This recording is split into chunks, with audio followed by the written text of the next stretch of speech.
हजरत मरियम का किस्सा कुरान में बयान होने वाली एक हैरत अंगेज और दिल को छू लेने वाली हकीकत है।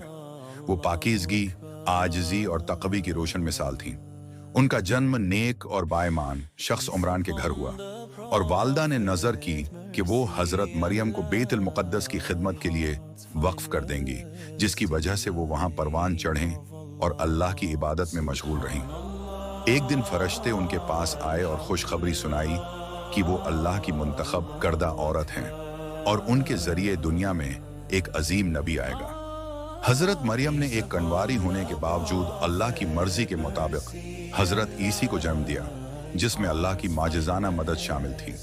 जब वो अपने बेटे को गोद में उठाकर कौम के सामने आए तो लोगों ने एतराज और शक का इजहार किया, मगर हजरत ईसी ने गोद में ही बोलकर अपने आप को अल्लाह का नबी बताया। इस गैर मामूली पैदाइश की वजह से हजरत मरियम और हजरत ईसी को कौम की मुखालफत, इल्जाम और जलावतनी का सामना करना पड़ा।